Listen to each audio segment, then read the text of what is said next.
If you examine a standard corporate org chart, marketing is typically isolated as an independent unit, operating alongside human resources, finance, and IT. The American Marketing Association, the recognized governing body of the profession, actively dismantled this strictly functional view of the discipline. Guided by its bylaws, the association reevaluates the definition of the field every 5 years to ensure the official text reflects modern strategic realities. On January 14, 2008, they released a revision that reclassified marketing, moving it away from the label of a management system to a science, a philosophy, and an educational process. A management system is a set of policies and procedures used by an organization to ensure it can fulfill specific tasks to achieve its objectives. For MBA candidates and future executives, the 2008 update dictates a comprehensive overhaul of a leader's strategic mandate. This revision was led by a committee formed in late 2006, composed of academics from institutions like Columbia Business School and active industry leaders. The committee utilized qualitative insights by surveying association members, evaluating the strengths and weaknesses of previous definitions used in 1985 and 2004.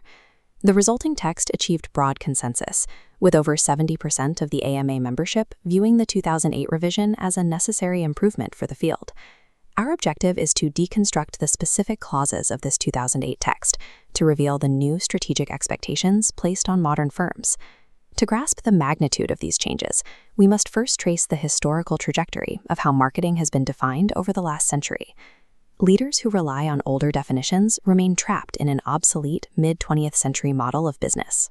The historical baseline for this evolution begins back in 1935, when the predecessor to the American Marketing Association published the field's original definition. This diagram shows the 1935 view. Marketing was the performance of business activities that direct the flow of goods and services from producers to consumers. In this era, marketing functioned strictly as a physical distribution mechanism for moving inventory. In 1985, the definition expanded to include planning and executing the conception, pricing, promotion, and distribution. This marked a transition from moving physical inventory to creating exchanges that satisfy individual and organizational objectives. By including ideas and services alongside goods, the 1985 text broadened the intellectual scope of the marketing profession. This history demonstrates that the definition of marketing is tied to the complexity of the global economy, leading to the strategic bottlenecks of the early 2000s. This diagram shows the 2004 definition. While it attempted to codify the modern era, it inadvertently created a restrictive strategic ceiling. Note the opening clause. Marketing is an organizational function. An organizational function is a specific area of expertise or a department within a company that performs specialized tasks. This phrasing restricted marketing to a vertical silo, isolating the practice from the rest of the company's operations. The 2004 text concludes by stating marketing must benefit the organization and its stakeholders. This defined the goal of marketing as firm-centric, aiming to extract value primarily for the company itself. By late 2006, industry leaders recognized that this inward-facing definition was disconnected from an increasingly networked global market. The 2004 definition treated marketing as a tool the firm owned, rather than an ecosystem the firm participated in. This comparative breakdown reveals the strategic delta between the 2004 and 2008 definitions. The 2008 revision introduces a new opening. Marketing is the activity, set of institutions, and processes. By removing the organizational function label, the AMA removed the conceptual barriers of the departmental silo. AMA Chief Marketing Officer Nancy Kostopoulos reinforced this, characterizing marketing as an expansive educational process that spans the entire enterprise. The second clause of 2008 focuses on creating, communicating, delivering, and exchanging offerings that have value. This textual shift creates a significant distinction in how companies operate compared to the 2004 focus on delivering value. The 2008 text emphasizes the objective worth of the exchange. Value is a property of the offering itself, not just an internal delivery mechanism. Under this mandate, a company participates in the broader societal institution of marketing, rather than merely doing marketing as a task. The final clause of the 2008 definition states that offerings must provide value for customers, clients, partners, and society at large. This moves the focus away from the 2004 concentration on internal stakeholders and immediate customers. This establishes the stakeholder ecosystem, a framework where a firm's responsibility extends to the community and the environment, rather than stopping at the transaction.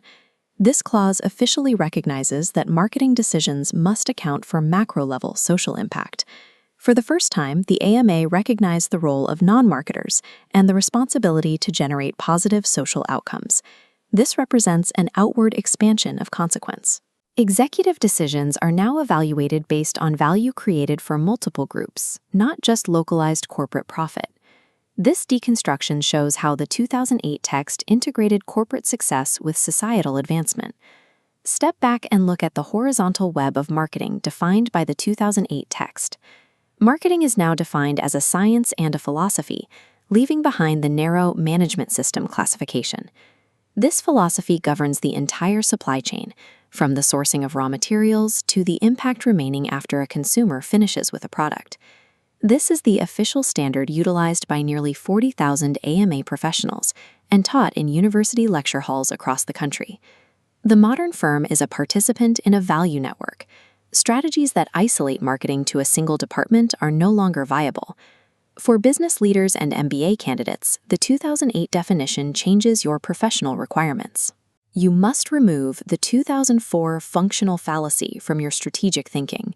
Your modern role requires you to orchestrate an institutional process. An institutional process is a set of rules and methods that governs interactions across an entire social or economic system. Ultimately, when properly orchestrated, this becomes the visual representation of systemic value creation operating at a massive global scale. Leading in the modern business era requires mastering the science of creating value for society at large.